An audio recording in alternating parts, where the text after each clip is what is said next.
right, Shabbat Shalom, everybody. My name is Jason. I'm Caden. I'm Jaden. I'm Nicole. I'm Eli. And we are the Yahuwah and the Torah channel, and we are a bunch of sickies around here.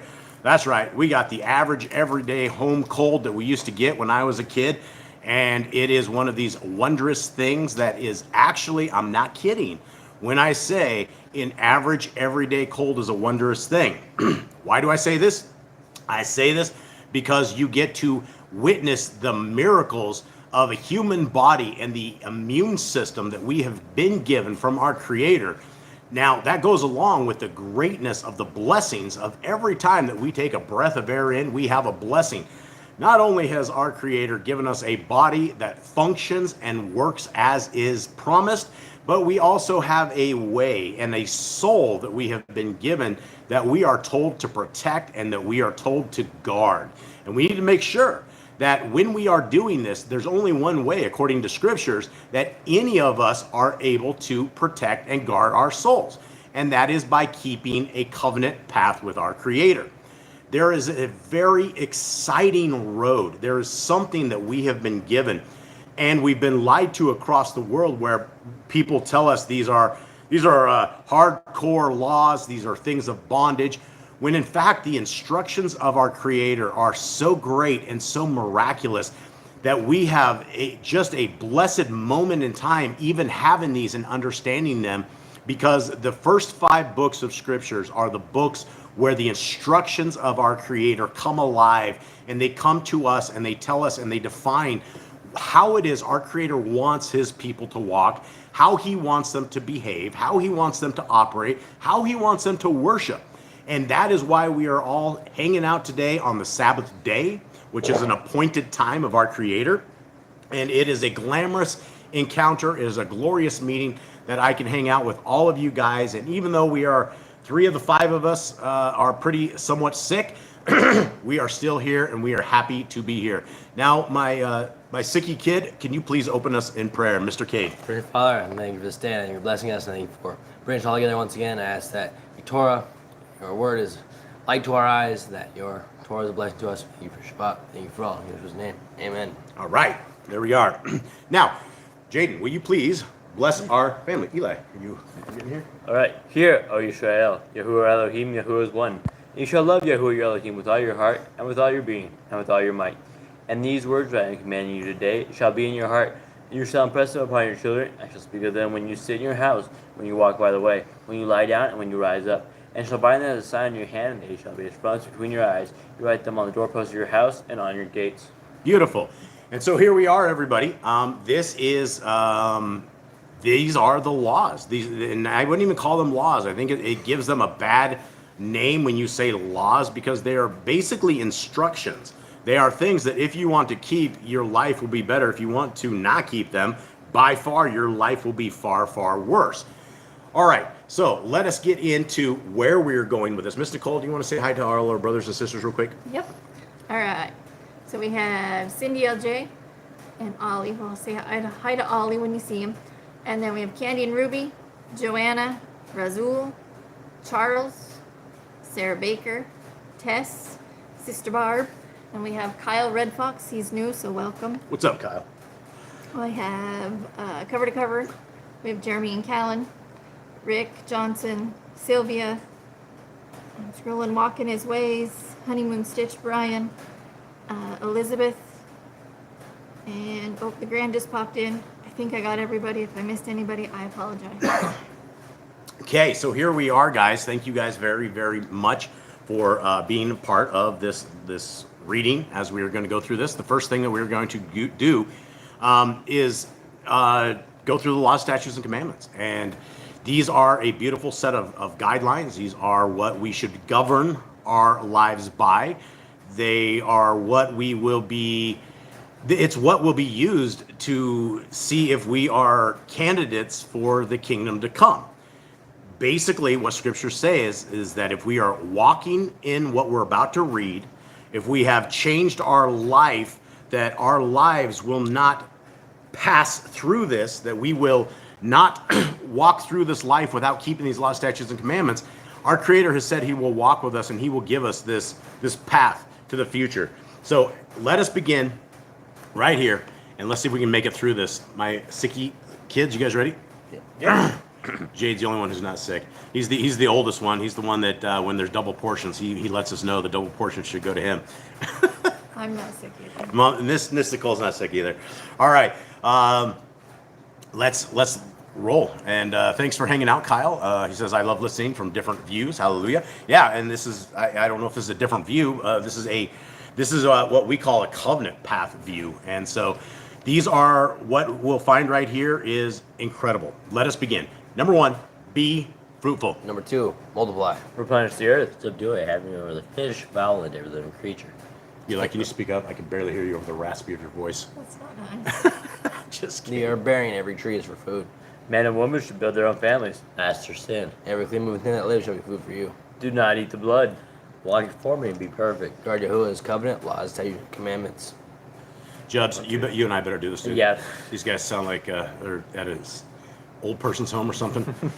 Okay, let's go. He says it's different from a Christian view. Oh, absolutely. This is different than the Christian view. But my brother, these are amazing, amazing commands. Now, if you find anything while we're reading them and you have any questions from this different perspective, let us know. Because I've never found any of these that aren't great. These are absolutely amazing. Okay, every male shall be circumcised at 8 days old. Teach your children the commands and guard the way of Yahuwah. Remember Yahuwah's name for all generations. Keep the Passover, Pesach. Keep the feast of unleavened bread, the festival of Matzah. There is one Torah for the stranger and one for the Hebrew. Sanctify all firstborn to Yahuwah. There are no mighty ones before Yahuwah. You shall not make graven images. Do not bring Yahuwah's name to naught. Keep the Shabbat day, the Sabbath day. Honor your parents. Do not kill. Do not break wedlock. Do not steal. Do not make false accusations against your neighbor. Do not covet anything of your neighbors. Do not make an altar from rock that tool is touched. Do not go up to the altar by the steps. If a man steals cattle, he shall restore it 5 times. Yahuwah's laws for criminals. Do not lie with beast. No sacrifices to other gods.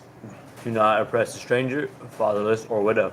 Do not charge your brother interest. If you borrow your neighbor's raiment, return to him before sunset. Do not curse the ruler of your people. Do not eat what is torn of any beast. No false reports. Do not follow a multitude of evil. Do not judge unrighteously against the poor. Bring back your enemy's cattle if you find it going astray. Help the animals of your enemy. Stay away from rumors and gossipers. Take no bribes. Do not oppress the stranger, love the stranger. Give your land rest in the 7th year. Do not mention any pagan names. Keep the feasts of Yahuwah. Do not cook your goat in his mother's milk. Obey the messenger Yahuwah sends before you. Do not bow down to other Elohim.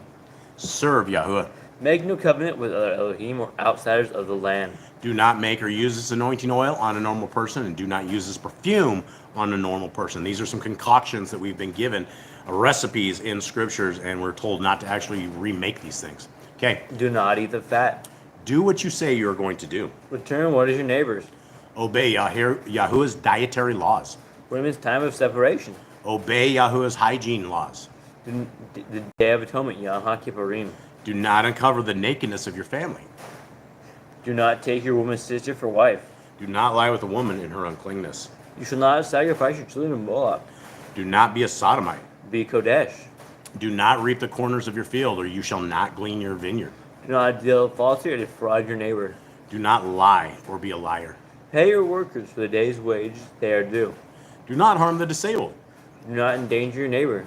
Do not hate your brother. Rebuke your neighbor for his sin. Love your neighbor as yourself. Do not divert your cattle. Do not mingle your seed. Do not mingle linen and wool. Do not lie with the taken woman. Do not eat the fruit of the trees for 3 years. Do not practice sorcery. Okay, do not round your beard or the corners of your head. Do not cut yourself for the dead. Do not get tattoos. Do not prostitute your daughter. Do not defile your temple. Do not consult a medium. Respect your elders. Have correct weights and measures. Do not walk in the manners of the nation. Here we are, guys. Do not walk in the manners of the nations. I'm going to pop over here, and we just celebrated well, we didn't celebrate anything. I know that everybody out there has celebrated a festival of, I don't know, I guess a thankfulness or something of the sort, Thanksgiving Day. And so we have one of these things that a lot of people said, hey, happy Thanksgiving. And I'm like, well, you know, I don't actually keep this because it's one of these things. It's not in. We're not told to keep things like this. In fact, this is absolutely, without a shadow of a doubt, walking in the manners of the nation. Now, you can say, well, it's not a day like this. It's just I'm thankful to God. And that can be, but when you actually learn about the actual origins of Thanksgiving, the origins of Thanksgiving comes down to us literally burning alive a whole group of Indians, and it was about a year or two later where they declared the very first Thanksgiving. So the entire premise of a Thanksgiving is not what everybody thinks. And if you think it's like Sacagawea out there helping Lewis and Clark or something of the sort, it was not like that. And so that's what it means to walk in the manners of the nations. Now, we're having more manners of the nations coming up. We have not Sol Victus, but we have it's the 25th of Christmas, which is the last day of a very, very satanic Saturnalia. That's what it is. Saturnalia. So we have basically December 25th, and the day that Nimrod, the basically the king of the earth back in the days, that was his birthday. And so we have all of these satanic things, and everybody's like, well, I'm just worshiping Jesus. I just want to celebrate Jesus' birthday. Well, more than likely, he was probably born closer to 9/11 is the actual date of this when you look into this. And so if you are holding on to Thanksgiving, if you're holding on to Christmas, if you're holding on to Easter, all of these things, these are the manners of the nation. We're told not to walk in them, and the reason we're told not to walk in them is every single time that anybody in scriptures walked amongst the nations, they always got burned. They always got hurt. From the days of Joshua, when Joshua made a covenant with the people of the nations, nobody was ever able to shake that out of there. And so when we walk in the manners of the nations, then we're going to get enticed by the manners of the nations. We're going to fall in love with a woman from the nations, and then we're going to basically be out of covenant. We're going to be out of Torah, and there's not going to be a way for us. And so the people of our Creator, we look different, we smell different, we taste different. You're not going to find us celebrating October 31st or hanging out, hanging mistletoe and all that satanic stuff, or having the Christmas tree, which is the phallus. It is the private parts of Nimrod. That is why you have a Christmas tree. This is why they have this, because after Nimrod was killed and his wife was trying to get all his pieces back together, the only piece they couldn't get was the Christmas tree piece. And so they put the Christmas tree out there, and they have balls on it, and they adorn it with gold and they silver. And then you have children that get on their knees under the phallus of Nimrod, and they open their gifts, and they celebrate a time that's what we call nation walking. That is what we call looking exactly like the nations. And it's something we do not want to get our kids into, or if we're into this, we got to separate ourselves from it. And I know there's a lot of you guys that are still at that verge. You're like still celebrating this, and it's hard to separate yourself from the nations because all of our families are in it, right? And Boss Clan, us, we lost all of our families. When we stopped celebrating Thanksgiving and Easter and all this other stuff, when everybody's always sending everyone eggs and all this stuff, now we're the weirdos, right? Now we're the really weird people. These guys don't even celebrate Christmas. That are so weird. Yeah, and it took a few years for us to understand that the isolation wasn't necessarily that they hated us, but that we were so different that they didn't want to be around us. And so we don't even get calls on Christmas. We don't make calls on Christmas. It's just an everyday moment of time for us as well. Okay, continuing on. Keep the feast of first fruits, Shavuot, Omer Count, the Pentecost. Keep the Feast of Trumpets, Yom Teruah. Keep the feast of Sukkot, Shimni Atzeret, and Shimni Atzeret.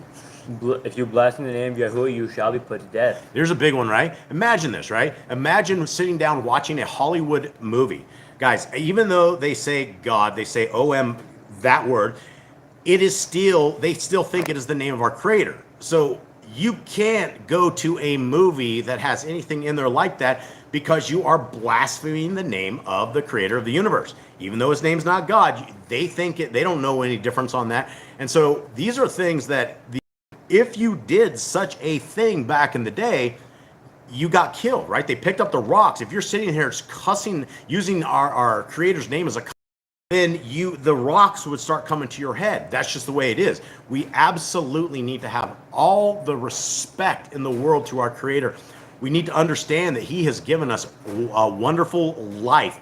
And I will encourage those, if you even have any vision whatsoever, you're blessed. You can still hear one iota of what I'm saying out either one of your ears, you're still blessed. If you're able to suck in the wind and you still have breath and you're not dead, this is all blessing our Creator has given to us, and He doesn't owe us anything.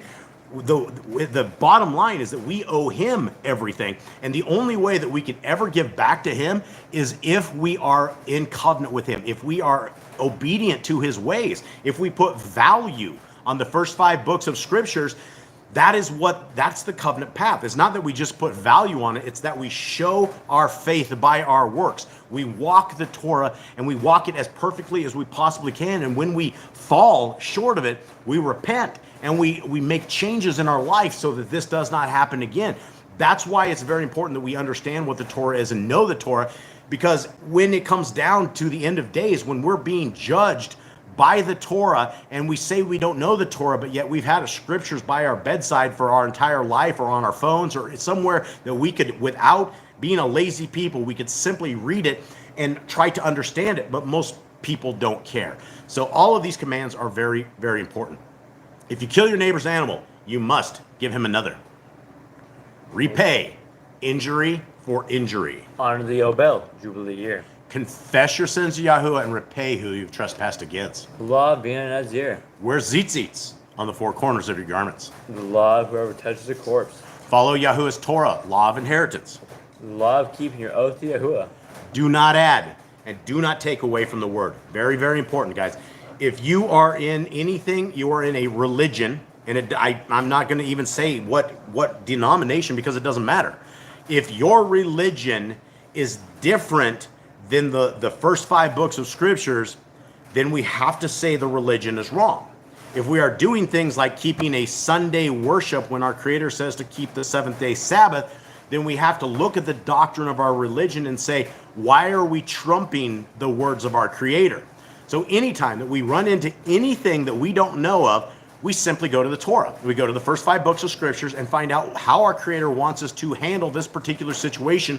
And this particular situation right here is that we are told never to add to and take away from the word. So all of these times that we're hanging out at Christmas or hanging out all these pagan holidays at these so-called churches or churches, the circus of the world, that's wrong. We should not be doing that. And that takes us to the next one, which is very, very important, which is the only thing that we can ever take out of this world, and that is our soul.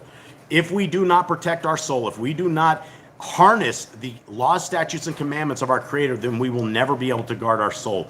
Guarding our soul is knowing that there is a right and a wrong, and knowing exactly what that means. And a lot of people don't know what sin is. When you come out of religion and you ask people what is sin, they'll say, the 10 moral laws or the 10 commandments. But then you bring up the 4th commandment, which is to keep the Shabbat day. And they will tell you, based upon man-made doctrines, that it's now the Lord's day. Jesus died, and now we can worship any day we want, which is absolutely true. We can worship any day we want, but we need to make sure that when we're worshiping any day we want, that we are absolutely worshiping on the 7th day, which we're called to worship on. And yeah, we can worship any day we want, but the actual day of Sabbath where we are called to rest, we're not called to work, we have rules and regulations for this day. And it's very important, because once we start keeping Shabbat, everything becomes better. Life becomes better. Okay, learn to fear Yahuwah. You shall love Yahuwah with all your heart. Let's take a look at that real quick. If you can, honestly, people will say, I love God with all my heart, mind, and soul, and I love my neighbor as myself. That's all the Torah, right? That's what they will say, because that is what we have been indoctrinated with. If that sounds familiar, like you've just heard this before, it's because I'm pulling it out of religion. I'm pulling it out of man-made doctrine.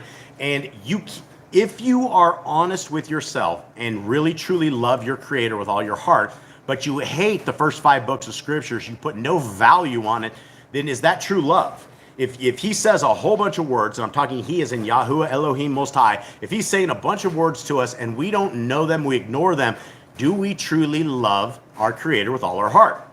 It's just a question to y'all out there. Okay, bind the Torah laws upon your hand and the frontlets of your eyes. Write the laws on your doorposts.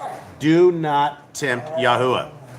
Do not do what is right and good in the sight of Yahuwah. Do what is right and good in the sight of Yahuwah. bring that back. Okay, do what is right and good in the sight of Yahuwah. Very, very important. Do not be afraid of your enemies. Remember Yahuwah. Circumcise your heart. Cleave to Yahuwah. Swear by his name. Destroy graven images. Do not make an idol of Yahuwah as the pagans do to their Elohim. Rejoice in all Yahuwah has blessed you with. Do not do what is right in your own eyes. Guys, I got to bring up dear old mom. Dear old mom, man, this is, my mom has been a Christian. She's now like 70-some years old. She's been a Christian forever. How old is she? 75. 75 is what my wife says. And so, dear old mom, I've been working and working and working. And any of you who've been hanging out with us for a while, you guys know the story of dear old mom. Not only does dear old mom think that the first 5 books of scriptures are a joke, but dear old mom loves jokes that attack me because of this. So here's what it was. Yesterday I was calling dear old mom, which I do every Friday, try to see how she's doing. And she says something like this. She's like, you'll never guess what I'm going to do tomorrow. Guys, yesterday was Friday, right? Today's Shabbat. And I'm like, Mom, let me guess. You're going to serve your Creator with all your heart, with all your mind, and all your soul, and you're going to take the day off and be with Him.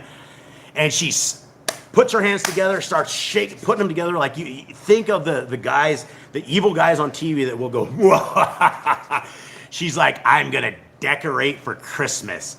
And I'm like, oh, and she thought that was the funniest thing to tell me. And I'm like, oh, that's horrible, Mom. She's like, and she knows we don't do Christmas. She knows we don't do the satanic anything like this. And I don't know if the devil's in her, which it probably is. But when she dies and ends up in hell, she has absolutely, without a shadow of doubt, done this to herself. I don't know how many years now I've been mocked and basically just laughed at like the laws of our Creator are a ginormous joke, as she will take everything I say. She'll take it to her 501c3 10% wages of all the people paid deceiver pastor. And he was like, oh no, he's in Maryland, the laws are gone. You don't need to worry about this. And she believes this guy over even scripture. She won't read the scriptures for herself in that context. But yet the sad thing is, all my entire life, every single morning at like 7 in the morning, she gets up and reads one chapter of scriptures her entire life. And for 75 years, she has done this, and she has never been able to put 2 and 2 together and realize that these laws, statutes, and commandments are for all times, all generations, all people. And those who are not keeping them, Matthew 7 says, Messiah Yahushua says, depart from me, go to hell. That's what he very clearly. We're stuck in this conundrum of doing what is right in our own eyes, and it's not good. Poor mom. What do you got? Sister Barb just said she's under a spell, and it's chanted into them through music of that season. That is a funny thing. Let me tell you something else about music that I didn't notice till the other day. We do this little market thing on Tuesday where we go to what they call a gringo market, and that's right. We're the only.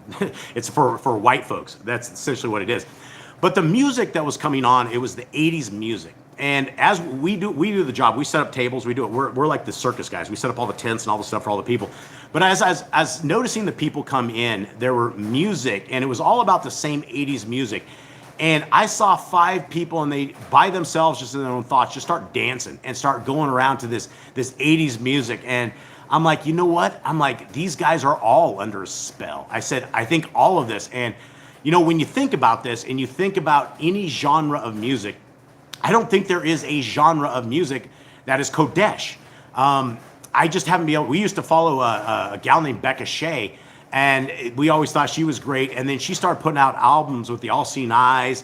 She started sending us postcards from Washington, D.C., telling us about the monuments and all this crazy stuff. And we had donated to her a long time ago for one of her albums, and she started sending us all this junk, and I'm like, wow, nobody is who they are. And so when it comes to any of this stuff, doing what is right in our eyes, listening to this kind of filthy music, celebrating pagan holidays and rejoicing, I agree with Sister Barb. My mom is under a spell, and it makes my stomach churn as it's the biggest joke to her. Like, this is the funniest thing ever, that she is going to decorate on the day we're supposed to rest. And, she's like, I'm the idiot, right? So it's messed up. Continuing on. Do not hearken to the words of false prophets. Do not make any balls between your eyes for the dead. You shall not eat any abominable thing. Speaking of that, She said, she told me yesterday, she's like, oh yeah, my stepdad. She's like, Eddie didn't like turkey. We don't eat turkey. We bought this huge pig, and we've just been consuming this thing for days on end. And I'm just sitting there like, I'm like, I know I'm related to her somehow. I don't know exactly how at this point, because we have obviously taken completely separate roads, and it's very, very sad. She knows I am anti-pork, anti-unclean food, and she will always tell me how her freezers are full of this, how they love it, and it's just like there's no regard. There's really no respect for the laws, statutes, and commandments of our Creator. And we have commandments about guarding our soul, fearing our Creator, not messing around with this stuff, and then we have all this rules and regulations that we're supposed to follow, yet nobody gives a rip. Continuing on. You shall give to a stranger a clean food that dies of itself, but you shall not eat of it. Give tithe of your increase of seed year by year. The laws of the end of the 7-year release. Do not borrow from the nations. Do not harden your heart, nor shut your hand from the poor. Guard month 1 of Yahuwah's calendar. 3 times a year, all males shall appear before Yahuwah. You shall make judges and officers in all your gates. Do not plant Asherah poles near the altar. There must be 2 or 3 witnesses. Hearken unto the Nabai prophet, the prophetess Yahuwah has chosen. Hearken to the prophet Yahuwah has chosen. And the prophetess of Deuteronomy. Do not remove your neighbor's property line. How to deal with the false witness among Torah keepers. The first child is to get double portions. Jade's over there shaking his hands. Go ahead. If your brother's cattle or clothes are lost and you find them, you must return them. A woman should not wear what pertains to a man, nor a man wear what pertains to a woman. Pretty good stuff, right? Should we nail this one to the cross? It seems right. We live in a funky world, and I know back when I was a kid, the world was funky. I don't think it is as funky as it is now. It is just mess. But yeah, these are things that these laws are on the cross. So you're telling me a woman should wear a man's pants and a woman, that's the thing. You can't get rid of one law unless you just want to scrap them all, right? Who are we that we can say, well, this one law, this should be good. Let's keep this thing. Let's not keep this, right? All of them are absolutely astoundingly amazing. Continuing on. If you find a bird's nest with a mother and the babies or eggs, take the babies, but not the mother. If you build a new house with a flat roof that is able to be lived on, you must put a railing around it. Do not be a prostitute. Do not use dirty money. The law of divorce. Do not take a person's millstone for a pledge. If you lend to your brother, do not enter his house to get your payment. He must bring it to you. Return his clothing before sunset if that was his pledge. Do not oppress a hired servant that is poor and needy. Every man shall be put to death for his own sin. Do not go back forgotten sheep in the field, leave with a stranger, fatherless, and widow. Do not muzzle your ox when he treads out grain. If your brother dies and has no child, you shall take his wife and name the firstborn after your brother. At the end of the 7 years, you are to read the Torah at the Feast of Sukkot, Feast of... Now, one thing I want to talk about real quick before we end on this is every man should be put to death for his sin. I am very, very thankful for this because I see dear old mom, and she would have had us all killed, right? She's sitting there as a raging Gentile, eating her pork, loving it, making fun of those who don't. And unfortunately, dear old mom is not an anomaly. Dear old mom is the Christian religion in of itself. It's a lawless religion that does not value the laws, statutes, and commandments of our Creator. And you will have Christians that are furious because you put value on these amazing laws and they don't have any value on it. So they're like, oh, you're just you're a Sadducee, you're a Pharisee, obviously. When they don't realize that Pharisees and Sadducees weren't Torah keepers themselves. They were a part of another religious institution that added to and take away from the words of our Creator. All right, Eli, let's get up here. Okay, all right, let's get into this. We are heading into Leviticus. Okay, 25.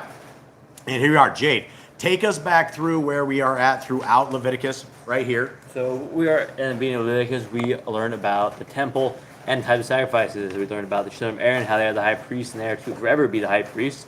And they learn about their sacrifice they have to do and what we have to do for the Levites and what they do for us. We also learn about our days of our appointed times throughout the years. And we are to the point where Moses is giving us commands on what to do, how the Levites should do it. They're basically our doctors, how they take care of us, and what we should do when we get sick. And basically, we are here getting more commands. And last time we were talking about people who kill people, or an eye for an eye, and we get the famous, eye for an eye, tooth for a tooth. Yep. And so here in Leviticus 25, continue on from there. All right, and I want to go back here into chat real quick. And Sister Barb said something, and I didn't see it because it went on screen, but she says radio's disconnected. ours. No music in our house except private from Yahuwah singers. No TV on with music spells popping in and out. And at stores, when music comes on overhead, we hum Hallelujah. I think she hit this on the head exactly out of this. I don't think there is such a good thing as music. And even, all of these things, it's called television programming for a reason, right? When we're stuck with this all-seeing eye of Satan that is the sleep snatcher of doom, we are literally taking in programming. We are becoming lesser of people than we should be because we are getting indoctrinated by the world. Now, how do we stop this? Well, we do what Sister Barb says, and disconnect the radios and disconnect all this stuff, take all this stuff out. And, this is something, there's a few songs that I listen to that I probably need to get rid of as well. As you find them, I don't think there's anything from the world that is there that is not, we just shouldn't be there. And so Sister Barb has that completely good.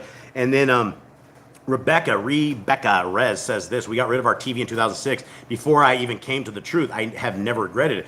And yes, if you guys are able to, and this is like one of these things that a lot of people aren't going to be able to, because just like heroin, TV, electronics, and video games are just like heroin.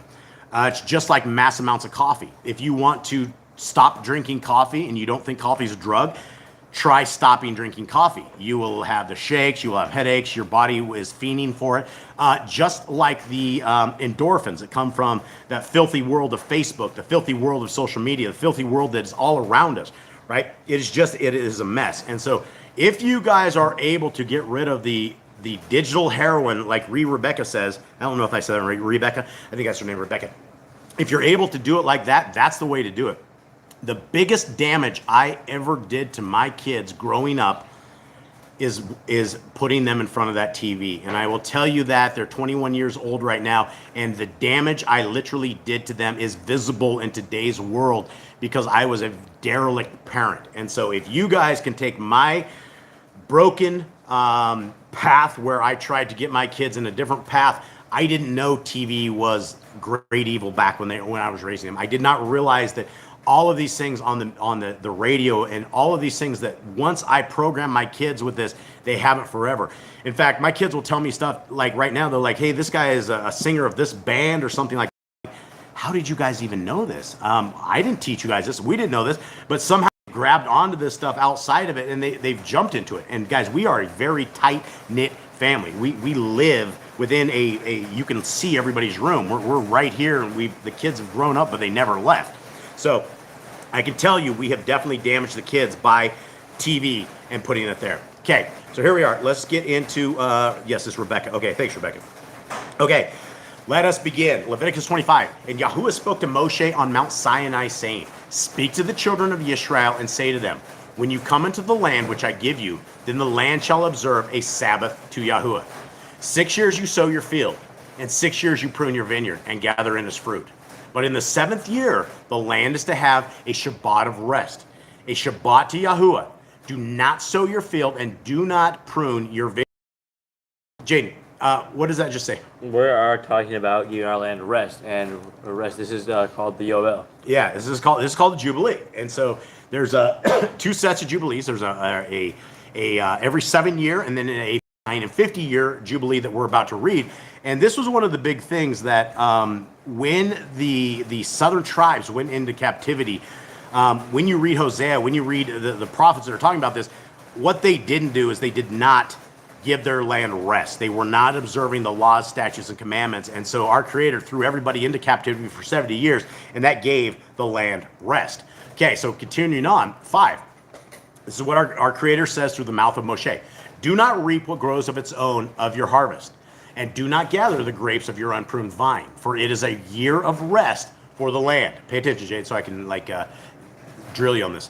Okay, and the Shabbat of the land shall be to you for food, for you and for your servant, and for your female servant and your hired servant, and for the stranger who sojourns with you, and for your livestock and the beasts that are in your land. All its crops are for food. And you shall count 7 Shabbatot of years for yourself, 7 times 7 years, and the time of the 7th Shabbatot of the years shall be to you 49 years. So, Jade, what did this just say? So basically, it says basically the 7th year is everything's for food, right? The 6th year you have all your stuff, you're gonna grow double, and then the 7th year you have your food for everyone, it's for livestock, it's for everything. You don't grow anything, you leave it alone. And then he says 7 times 7 of years, which is 49 years, you're going to have another bit, a really big jubilee, a big Shabbat. Yeah, and in these years, there's a blessing that things are going to be grown more. So this is something that I don't know if we could ever figure this out in the day and age. I would say if you're a farmer in this day and age, you would never know what the Jubilee year is, but you would definitely want to keep the Yah's Farmer's Almanac, right? The Yah's Farmer's Almanac is that your land will be way stronger, everything will be much better when you give it that 7th year of rest. Just like humans, 7th day of rest. Just like all of this, right? Our Creator goes in 7s and 50s, and this is how you can tell this is all from Him. Okay, is it 8 or 9? I think 9. Yeah, you're on 9. 9. Okay. You shall then sound a ram's horn to pass through on the 10th day of the 7th month on Yom HaKippurim, cause a ram's horn to pass through all of your land. And you shall Kodesh the 50th year and proclaim a release throughout all the land to all its inhabitants. It is a jubilee. It is a yovel for you. And each of you shall return to his possession, and each of you return to his clan. The 50th year is a yovel to you. Do not sow, nor reap what grows of its own, nor gather from its unpruned vine. Excuse me. All right. So what is our rules and regulations for the 50th year? Well, we don't sow the land, we don't reap, we don't do anything with the plants of the land, with any crops. We just basically let the land rest. We don't plant any seed. We don't do this thing. Yep. And we don't eat it. Whatever grows up on that, it's not for us to eat. It is a jubilee. It is a yovel. It is Kodesh to you. Eat from the field its crops. In the year of this yovel, let each one of you to his possession. And when you sell whatever to your neighbor or buy from the hand of your neighbor, do not exploit one another. According to the number of years after the yovel, you buy from your neighbor, and according to the number of years of crops he sells to you. According to the greater number of years, you increase his price, and according to the fewer number of years, you diminish his price, because he sells to you according to the number of the years of the crops. All right, Jay, do you want to explain what's happening?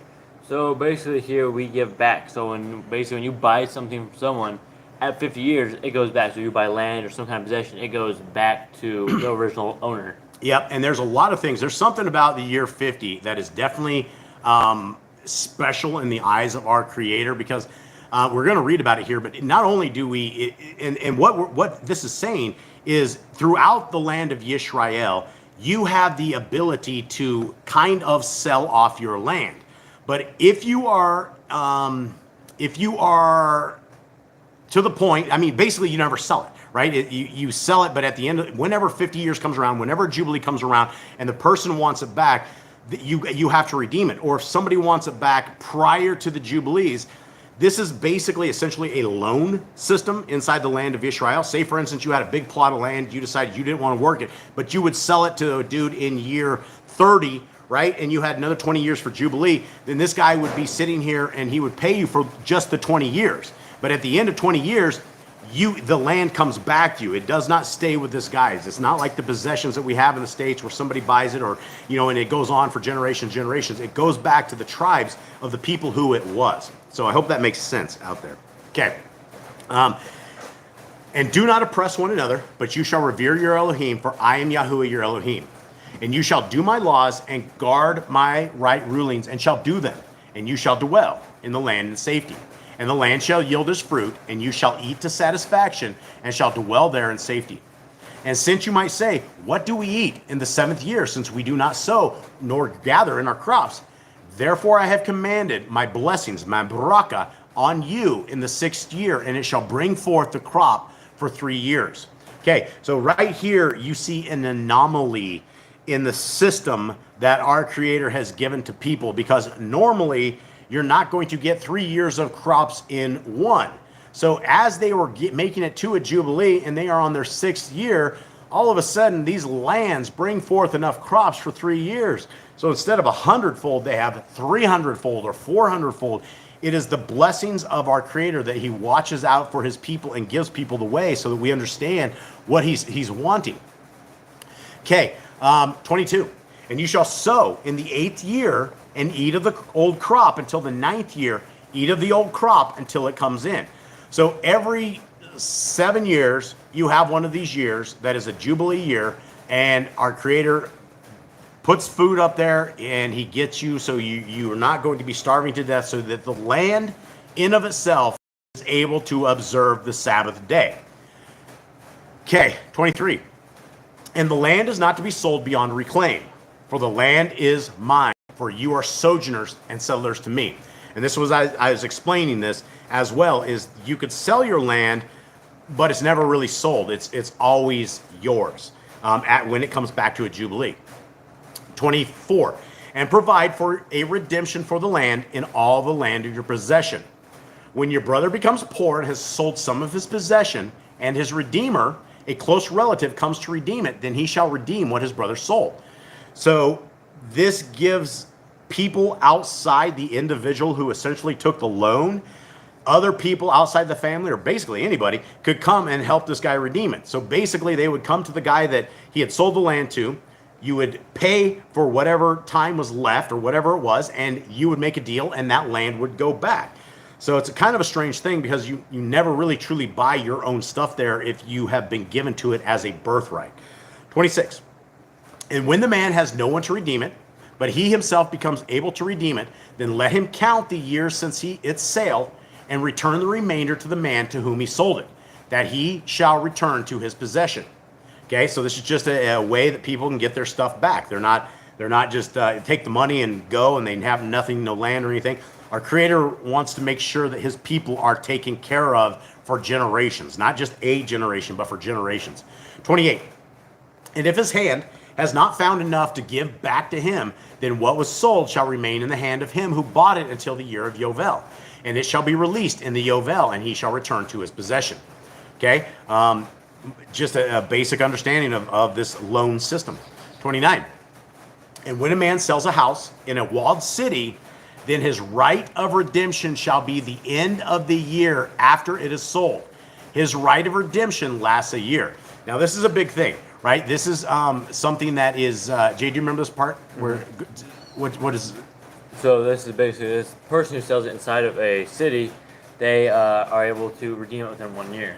Yeah, And but if they don't, it tells you the next. okay, sorry. Okay, then we'll go to 30. So basically what it's saying is if you're in a city and you sell your house, you basically, the redemption lasts a year. But if it's not redeemed within a complete year, then the house in the walled city shall be established beyond reclaim to the buyer of it throughout his generations. It is not released in the Yovel.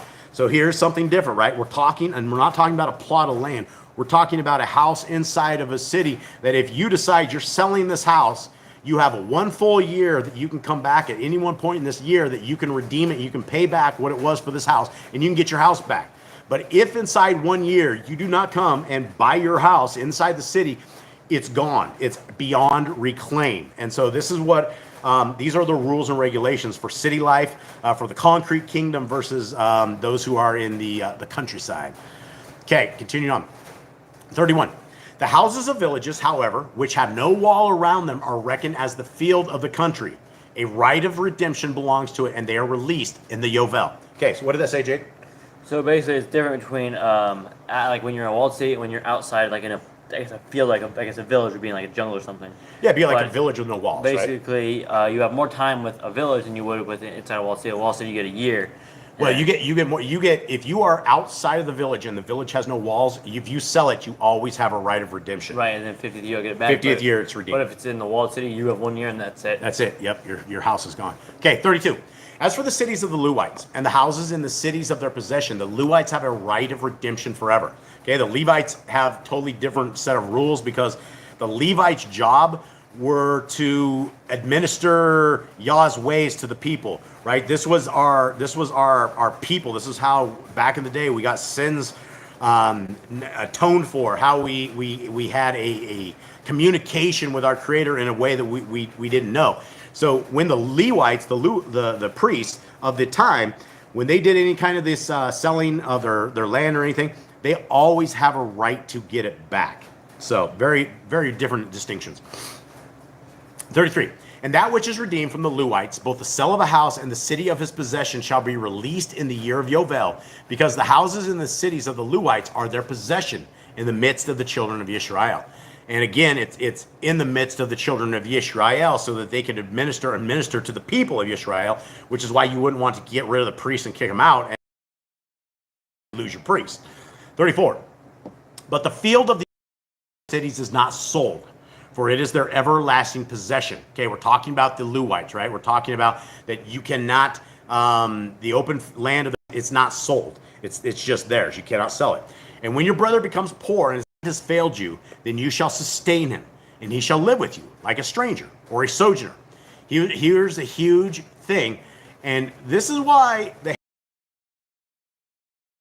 he knows the broken, he knows the non, he knows those who are in prison, he knows those who are not, he knows everything, and he knows what you need.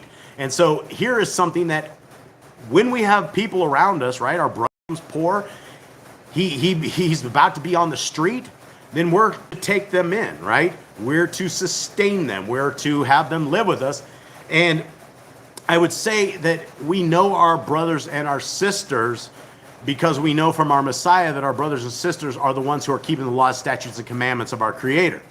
So if you just find some dude on the street that is, you have no idea who he is, and you're trying to figure out if this is your brother or not, I'm not saying that you shouldn't bring them into your house, but I would say be very, very careful. And this is not saying take, the heroin addict that is on the corner into your house, because you're not trying. What you're trying to do is you're trying to save your family in this event. This is a real brother. This is somebody who's very, very close, a child of the Most High. Okay, continuing on, we have rules that we are to take no interest from him or profit, but you shall revere your Elohim, and your brother shall live with you. So we're not to say, okay, come on, brother, let's come in and I want you to hang in here with us, but you're gonna, when you leave, I'm gonna need $1,000, right, for all the food and for any of the soap that I let you use. You went and laid on my couch or whatever. I need some money for that, right? That's not what we do, right? When we're trying to help the people to the point that when they go back on their feet, they can get on their feet and they're not always stuck there. All right. Let me go walk in his ways. When you have a bit more time, can you explain a bit more about the law of not eating the fat? Ground beef should be cut off, right? Boy, that is a tough question. Bottom line is probably, the answer would probably be yes, because they take everything and they grind that up into ground beef. So you have no idea if you're eating fat or not. Now, that leads me to people out there, probably like Sister Barb, who may have a better understanding of this, because that's one of these things that it's easy enough when you're looking at a steak and you can see a big old chunk of fat and you can cut the fat off. But down here they have like either lean hamburger or non-lean hamburger, and one is just like loaded up with fat. So I think you're probably right, but maybe somebody out there is Jeremy in here today? Yeah. Jeremy, what do you think on this? On the side of hamburger? Because I mean, essentially, we know there's fat in the hamburger, so I'm not going to say that yes, that's okay, but I'm sure, I don't know. That is a great question, and we eat hamburgers, and maybe we may do something different, because that is right. Miss Nicole, that's right? Sister Barb says no grinding unless fat has been removed. Yeah, and I mean, how would you even know? You would never, if you're just buying commercial hamburger that's out there. I mean, I've seen them when they grind hamburger up, and it's not just meat. It's like a whole bunch of white stuff, and it's a bunch of other stuff that like tendons and fat and all that little stuff, that chewy stuff that you get in your meat isn't necessarily fat. It's like I don't know, tendons. So yeah, Sister Barb, Brother Mark buys, what is it? Private slaughter beef. I stopped eating beef. I've seen one too many. Okay, yeah. So it looks like, and this, this is why I love this chat. I love having other people out there who have been through this. They take the blood fat. No, your farmer. There is burger that is quite lean. Okay, so yeah. So I guess that would be one way to do it, guys, is to actually have a private butcher that is able to do that. But yeah, we have a command that's not to eat the fat, and I don't know how you would not be breaking this command, which is a really, really good thought. Here, maybe we won't have a hamburger here. I don't know. All right, well, let's continue on. Thanks a ton for that. Always great stuff here. 37. Do not lend him your silver on interest, and do not lend him your food for profit. I am Yahuwah your Elohim, who brought you out of the land of Mitzrayim to give you the land of Canaan, to be your Elohim. And when your brother who dwells by you becomes poor and sells himself to you, do not make him serve as a slave, but as a hired servant and as a settler. He is with you and serves you until the year of the Yovel. It's a huge thing here, right, guys? A lot of people will fall on their luck, and they, as they will say it, I guess fall on the luck is probably a satanic saying, but they will fall on their ways and they will become enslaved. Like they will end up enslaved into something, and it's simply because they did not have the means to take care of themselves. And I've seen it over and over and over. I've seen a lot of people abused and used, especially the homeless people. The homeless people get owned a tremendous amount because of this. They end up becoming enslaved in some way. And so we have requirements on how we're supposed to treat people. And again, we're talking about qualifying our brothers and sisters as those who are Torah keepers, those who are covenant people, those who are in the law, statutes, and commandments. If you're just going and considering everybody your brother, that's going to get dangerous, right? Because you would have somebody who would do you damage in your own house. So 40. I hope I'm making sense of this. 40. And then he shall leave you, he and his children, the brother that was broken, even return to the possession of his fathers. For they are my servants, whom I brought out of the land of Mitzrayim. They are not sold as slaves. So our Creator has a huge distinction between the people that came out of Mitzrayim and the way that we had become in Mitzrayim, complete slaves, that we were not our own people. We could not do anything. And so our Creator does not want us enslaving people like that, especially the people of our Creator. And he continues on, do not rule over him with harshness, but you shall revere your Elohim, right? We're serving our brothers, and we're bringing them in because we have the love of our Creator and the love of his Torah. His Torah tells us we need to take care of them, and by that Torah is how we need to live and how we need to operate. Continuing on.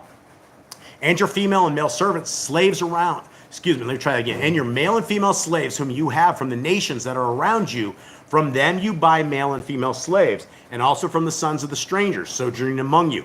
From them you buy, and from their clans whom you are with, who are with you, which they shall bring forth in your land, and they shall be your property.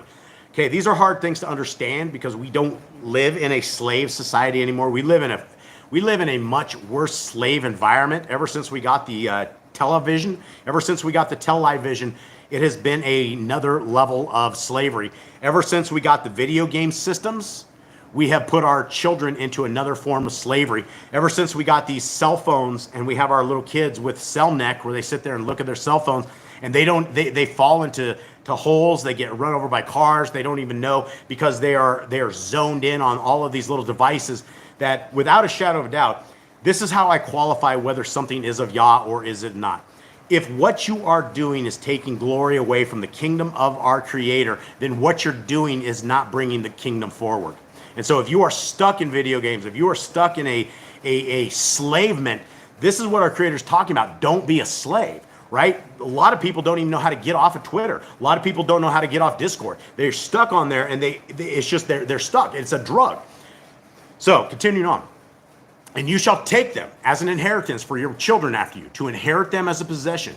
They are your slaves for all time, but over your brothers, the children of Israel, you are not to rule with harshness one over another. Now when a sojourner or a settler with you becomes rich, and your brother with him becomes poor, and sells himself to the settler or sojourner with you, or to a member of the sojourner's clan, after he has been sold, there is a right of redemption to him.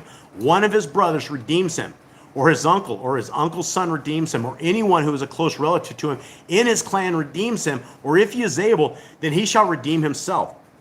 Now this talks about an outsider. This talks about a group of people who are not of the Yisrael, who are not Torah keepers. They do not keep the law, statutes, and commandments.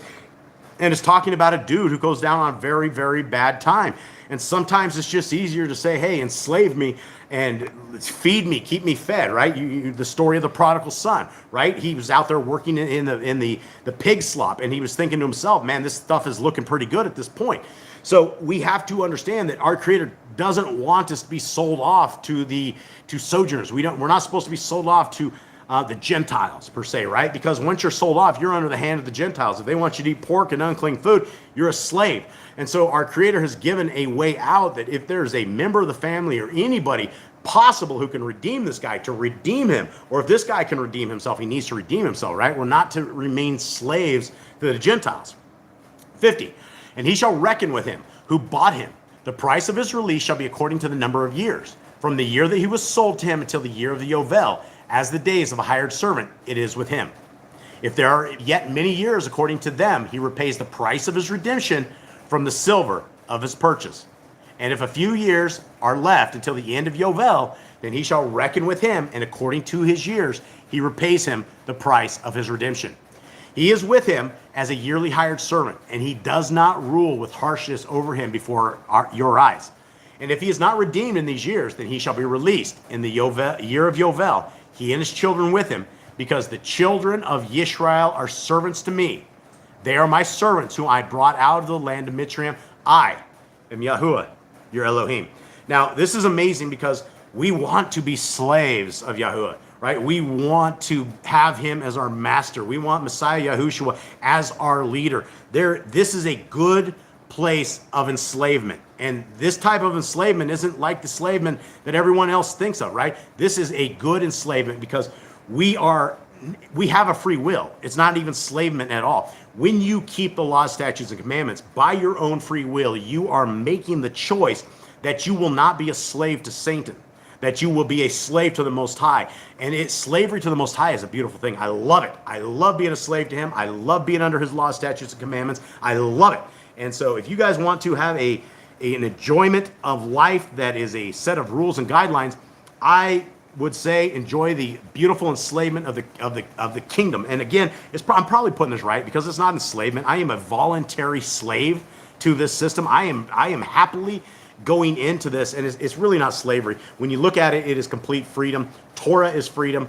Torah is it's real true freedom, because when you understand Torah, you understand what sin is. And sin is what gets us in all this trouble. And if we don't know what sin is, then we're not going to be able to defend ourselves against such a thing. Okay, let us go. Eli, wake up. Okay, Matthew, please.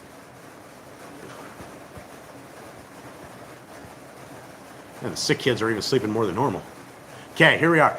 Now, Jake, we're into the book of Matthew, guys. Thank you guys for sticking around with us. Thank you for reading this stuff. We get to rambling sometimes, but it is a great group of people, and it's I'm just reading stuff here. Jade, take us on Matthew, what's going on, where we're at. Matthew 24 was amazing. Matthew 24 told us about the end times. Yeah, we got a lot of prophecy. All right, hit us. So we are the later days of Yehoshua's ministry, and the days where he already has his disciples. He's made enemies to the Pharisees. They are threatening to kill him. They are plotting and planning how to destroy him because he's going against their traditions.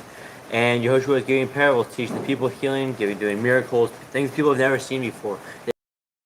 Now it's everywhere. Every time someone gets sick, they immediately want to go to Yehoshua, and he's healing a lot of people. And he gave a lot of prophecies in the last chapter, and we are again with a little bit more parables. Yeah, I'm just reading the comments. Yeah, it's love reading these comments in there. Joanna's talking about her grandchildren put D&D on their phones and they don't answer calls. Yeah, that's the thing. People don't answer calls, right? They're stuck on these phones. You know where the people are. They're behind these little devices. That's not good, Joanna. Much love. We will definitely be praying, and it's tough. It's tough when we see all of our families destroyed before our eyes. Dear old mom laughing and disrespecting the word of Yahuwah, disrespecting him so badly. I know what her future is going to be, and she absolutely deserves it. She hates the Creator. Okay, let's go right here. Matthew 25. Then the reign of the Shamayim. This is Messiah Yahushua. This is Jesus Christ, as those who probably don't know who Yahushua is. There's no J's in Hebrew. The letter J did not appear until the 1500s. There's no J sound in Hebrew. So we have a man who is not, his Hebrew name was Yahushua, Yeshua. I know there's a lot of different ways, but it's far closer than where they say Jesus. This is what he says. 1. Then the reign of the Shamayim, the reign of heaven, the reign of the kingdom, shall be compared to 10 maidens who took their lamps and went out to meet the bridegroom. We've all heard this one. Let's focus. And 5 of them were wise and 5 foolish. Those who were foolish, having taken their lamps, took no oil with them. But the wise took oil in their containers with their lamps. All right, let's talk about this real quick. What is oil? What would the oil in their lamps be? How do we put this to today's world? I would say that was the law, the Torah. Yeah, like dear old mom, my dear old mom, I don't think she has any oil in her lamp, right? She doesn't care anything about this. She's waiting for Jesus to come. She's waiting for the mythical rapture to come and take all of the good pork-eating Christians to heaven, where they will sit on their clouds and they will play fiddles and things of that nature. But when we look at scriptures, there's no place in there. So I don't know where they get this. Okay, so we have these people, and they have oil. We know that the oil, the only way that we can light things is with the Torah. The Torah is light before our eyes. Now, 5, while the bridegroom took time, they all slumbered and slept. And at midnight a cry was heard, "See, the bridegroom is coming. Go out to meet him." Then all those maidens rose up and trimmed their lamps. And the foolish said to the wise, "Give us of your oil, because our lamps are going out." But the wise answered, saying, "No, indeed, there would not be enough for us and you. Instead, go to those who sell and buy for yourselves." And while they went to buy, the bridegroom came, and those who were ready went in with him to the wedding feast, and the door was shut. Now, who is the people that believe they are the bride of Christ? Christians. Christians. Yes, the Christians are all the bride of Christ. You hear it all the time. They're like, "Oh, we love Jesus. We love him. Jesus he gives us grace. He gives us mercy." And the Christians will say you can pray to him, which you cannot pray to him. That is not scriptural. And they will tell us all sorts of things. They will tell us that Jesus came and he took the beautiful first 5 books of scriptures and he nailed that to the cross. And he says, "You know what, guys? Have fun." That's not what he said at all. And so when we do not have oil, we do not have the Torah, and our lamps go out because we have nothing. We don't have anything to tell people, right? As the Christian rhetoric is, just raise your hand, say a prayer, "Jesus, come into my heart. I love you, and I'm here." And then they say that nobody will ever be able to snatch us out of the palm of our Creator, of the Father. Yet Messiah clearly says in Matthew 7 that those who are Torahless go to hell. In fact, he says it twice in that chapter, but yet nobody seems to care. Okay, where are we at, anyone? I think you're on. You're 11. 11. Okay. And later, the other maidens also came, saying, "Adonai, Adonai, open up for us." But he answering said, "Truly, I say to you, I do not know you." Okay, is this an invitation in? Is this a welcome to the kingdom? Welcome, my brothers and sisters. I love you all, my faithful, law-keeping, Yahuwah loving, obedient family. No. Open up for us, right? No, this is I don't know you. hard for me, you worker of lawlessness. Yeah, and that's the same thing. And all he's missing from Matthew 7 is, "I do not know you, you who work lawlessness," right? That's the same thing. So when we don't know the first 5 books of scriptures, then it's very clear our Messiah won't know us, and our Adonai Most High, our Elohim Most High Yahuwah, he's not going to know us either. And if we don't have Messiah Yahushua sitting there acting as an advocate for us, we're doomed. It's going to be game over. So, 13, watch, therefore, because you do not know the day nor the hour in which the son of Adam is coming, the Ben of Adam. For it is like a man going from home who called his own servants and delivered his possessions to them. And to one he gave 5 talents, and to another 2, and to another 1, to each according to his own ability, and went from home. And he who had received the 5 talents went and worked with them, and made another 5 talents. In the same way, he with the 2 also, he gained 2 more. But he who had received the 1 went away and dug in the ground and hid the silver of his master. And after a long time, the master of those servants came and settled accounts with them. And he who had received 5 talents came and brought, "You delivered to me 5 talents. See, I have gained 5 more talents besides them." And his master said to him, "Well done, good and trustworthy servant. You were trustworthy over a little. I shall put you over much. Enter into the joy of your master." That's what these words we want to hear, right? Enter the joy of our master. Those are words, if we don't hear them, are going to make us very, very sad. 22. Then he who had received the 2 talents came and said, "Master, you delivered to me 2 talents. See, I have gained 2 more talents besides them." His master said to him, "Well done, good and trustworthy servant. You were trustworthy over little. I shall put you over much. enter into the joy of your master. And the one who had received the 1 talent also came and said, Master, I knew you to be a hard man, reaping where you have not sown and gathering where you have not scattered seed. And being afraid, I went and hid your talent in the ground. See, you have what is yours. And his master answering said to him, You wicked and lazy servant, you knew that I reap where I have not sown and gather where I have not scattered seed. Then you should have put my silver with the bankers, and at my coming I would have received back my own interest. Therefore, take away the talent from him and give it to him who possesses 10 talents. Okay, I guess we'll, do we talk or I hit 29 first? Let's do 29. For to everyone who possesses, more shall be given, and he shall have overflowing. But from him who does not possess, even what he possesses shall be taken away. All right, anybody who's coherent in listening to this, what are we talking about? What is the Talatin? That is the Torah. That is the Torah. That is the word. That is the word of our Creator. And the word of our Creator has been given to all of us. And we all have an opportunity to do a few things with it. Number one, we can ignore it. Number two, we can listen to it and then ignore it. Or we can just completely not care. Or we can listen to it, take it to heart, change our life and walk in the Torah, and then encourage others as well. So we have been given a voice. We have been given an opportunity. We have been given an eye-opening experience of knowing the Torah. Right now, if you guys are out there, if you guys know what I'm talking about when I say the love of the Torah is the greatest thing ever, and you know what I mean by that, that is the same things that we need to shout out to the rest of the world, because nobody sees this value in Torah. Everybody thinks it's the old words of Moses. This is something from back in the days. But you don't have a single religion. There is not a single religion falling under hundreds of thousands of religions out there that say all of the scriptures is my doctrine.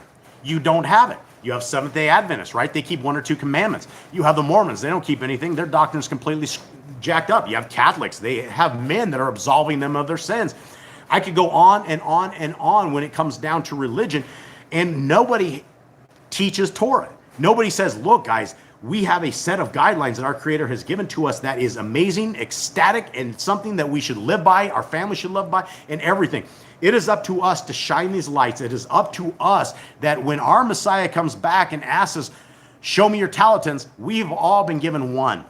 We started off with one. We started with the Torah. And as we start reading the Torah, we start gathering more and more and more. And if we have not done anything with it, if we've just taken this to our own advantage and we have not shouted it out to all the deprived people of this world that are living in sin happily, then we're not doing it. Our master's going to come back and go, look, you're not trying to build my kingdom. You're not trying to bring the people to my kingdom. As I said, we've been called to fish for men. That is what our Messiah has told. When his disciples were out there and they threw the net to the other side and they caught in 153 fish. 153 means sons of Elohim in Hebrew gematria. And the entire thing that our Messiah was telling his disciples when they were out there fishing is that he wants us to fish for men. And food will be given to us. It will be sustained. But the soldiers of the kingdom are us. We are the people that need to make this kingdom come by telling everybody, by shouting this out, by not hiding it under a bushel. Let's continue on. Where is that? 30 guys? 30. 30. Okay, so what's going to happen to them? Let's do 29 and a half. But for him, from him who does not possess, even what he possesses shall be taken away. And the worthless servant out into the outer darkness, there shall be weeping and gnashing of teeth. Whenever we hear about the Sheol, whenever we hear about hell, it's always bad things, right? You can read all through scriptures, even the book of 2nd Ezra. We can read through the book of Enoch. You can read through all these extracurricular books that tell us a lot about eternity and about it. And the about it is that when we go to the place of gnashing of teeth and weeping, it sounds like a place that's permanent. It doesn't sound like a place we come out of. But by our own hands and by our own choice, we have made that decision. We have chosen either the kingdom or we've chosen the world. If we are happy watching Hollywood, if we are happy watching TV, if we're happy allowing our kids to rise up and be crazy Gentiles, we're going to a place that we deserve, which is the gnashing of teeth. Now, continue on, Messiah says this. And when the son of Adam comes in his esteem, and all the Kodesh messengers with him. Then he shall sit on the throne of his esteem. And all the nations shall be gathered before him, and he shall separate them one from another, as a shepherd separates his sheep from the goats. Okay, so question is to you guys, are you on the sheep or the goats? Who are you guys? Where are you at with your life? And he shall put the sheep on his right hand, and the goats on the left. Then the sovereign shall say to those on his right hand, come, you blessed, you Baruch of my Father, inherit the reign prepared for you from the foundation of the world. Okay, I don't know about the rapture. I don't know anything that the Christians have. They tell us that Jesus is the bus driver of this bus, and everybody hits this rapture train. It doesn't matter if you're living in sin. It doesn't matter the time in the world. It matters that we're not going to have any tribulation until this rapture comes, and we're going to be out of this world. Well, there's a few more things that we're talking about here. And right out of the gate, the people on the left hand it doesn't sound very good what's happening to them. Now, the people on the right hand, it says, come, you blessed of my Father, inherit the reign prepared for you. What reign? What are we talking about? Well, we're talking about the second Jerusalem. We're talking about the new kingdom, the city of Elohim that comes down on Mount Zion.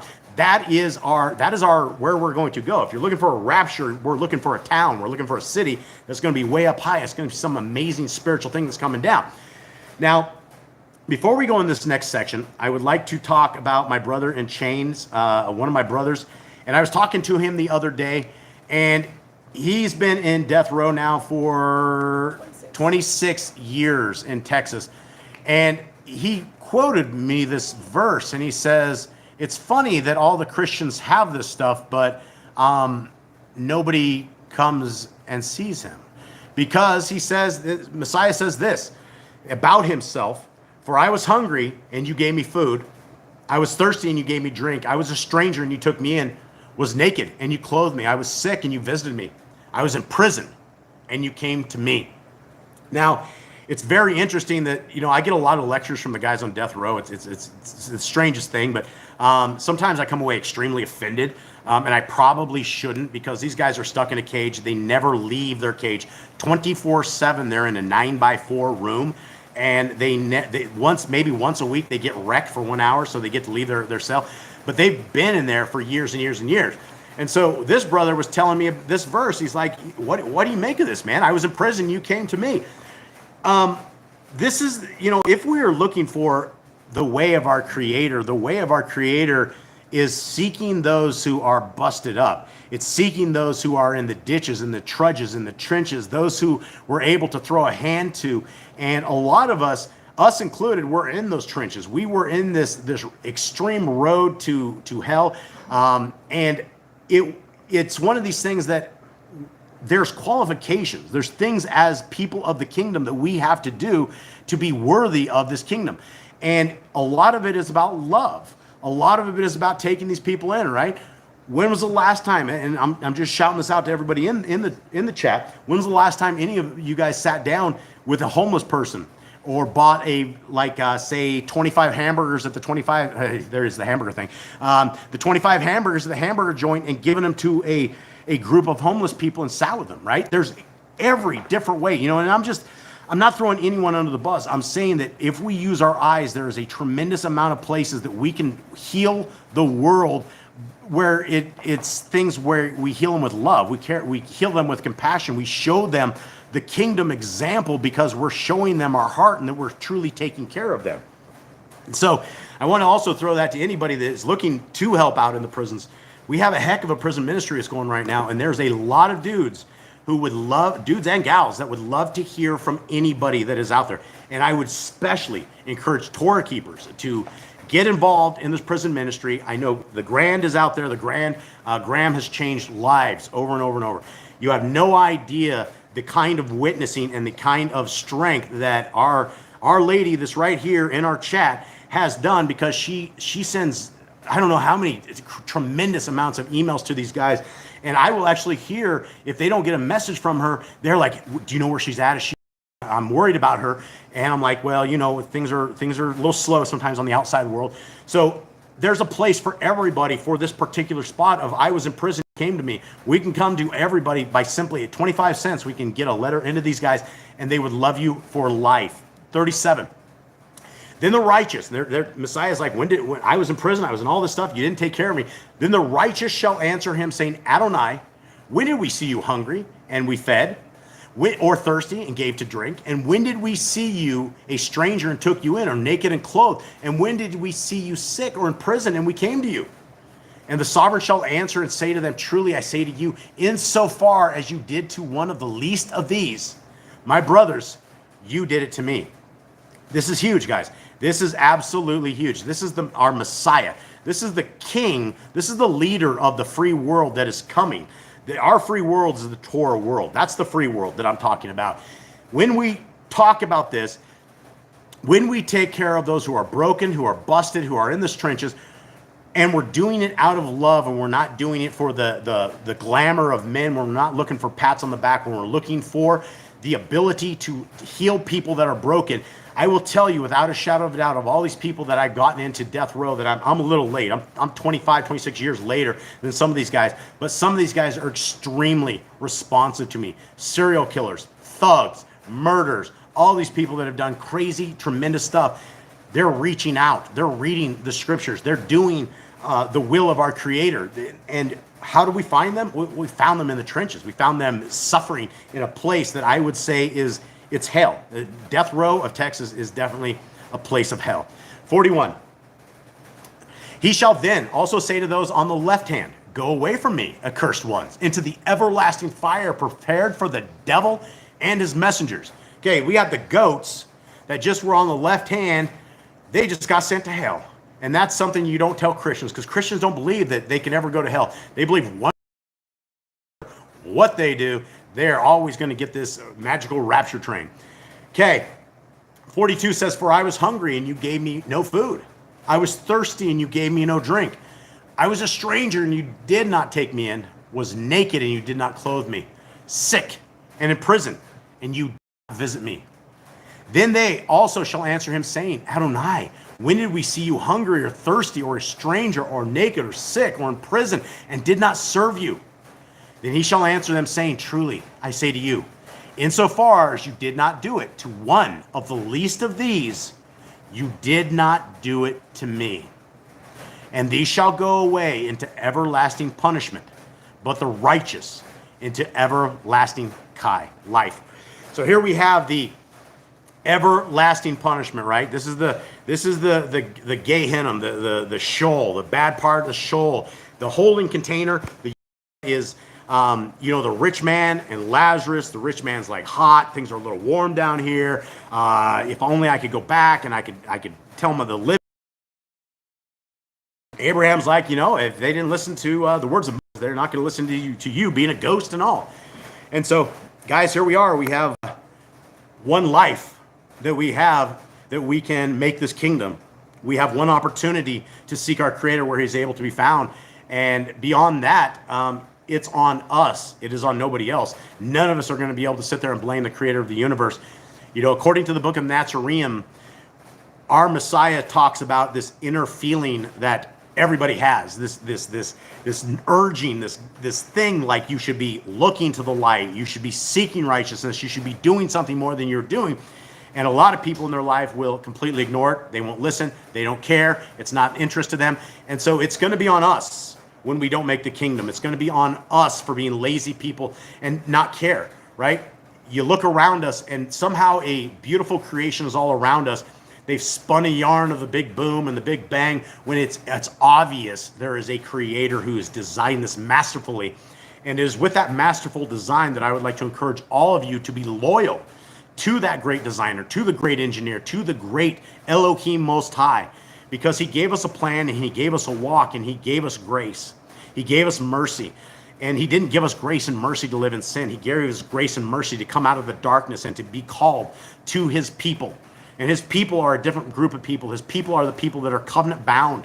We love Genesis, Exodus, Leviticus, Numbers, Deuteronomy, and all of Scriptures. They are everything in our life. So with that, guys, I hope you guys have a wonderful Shabbat. Thank you so much to everybody who made it to the end of this. We love you all. And Jade, will you please bless our brothers and sisters? Yehovah Baruch you and guard you. Yehovah make His face shine upon you and show favor to you. Yehovah lift His face upon you and give you peace. Thus they shall put my name upon the children of Israel, and I myself shall barak them. Okay. All right. Much love, fam. Oh, that you would rend the heavens and come down. Oh, that you would rend the heavens and come down. Oh, that you would rend the heavens and come down.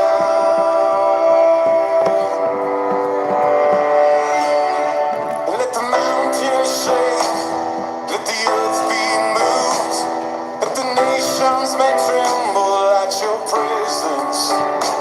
Let your fire burn, let the waters burn, let your name be known to this generation, and come down.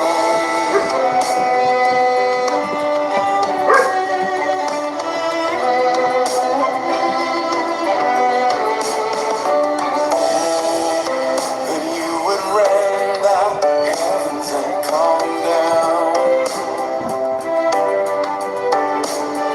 Oh, that you would rend the heavens and come down. Will you restrain yourself any longer? Don't hide your face in your anger. When Jerusalem is oppressed by the nations, the place of your throne, the destination, come down.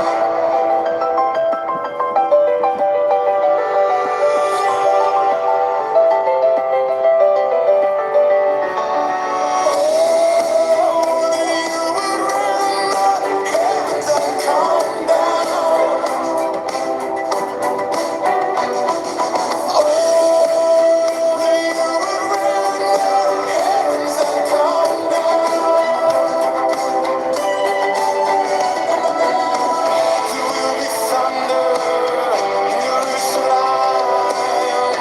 Like a lion you will roar.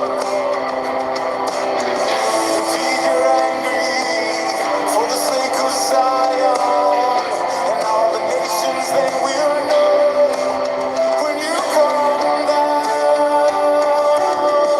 You come down.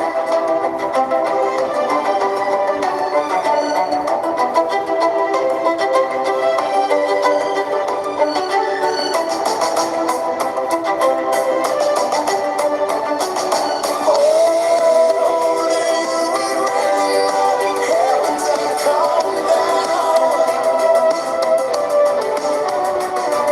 Oh, that you would rend the heavens and come down. Oh, come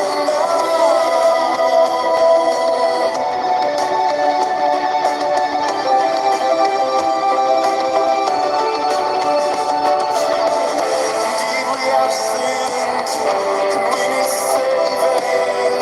All our righteousness is rags. No eye has seen, no ear has heard, but you prepare for those who wait. When you come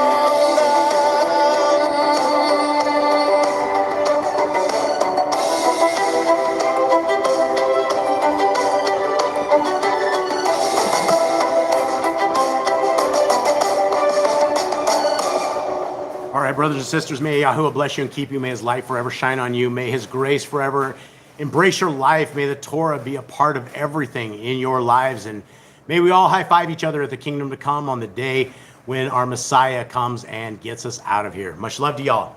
Shabbat shalom.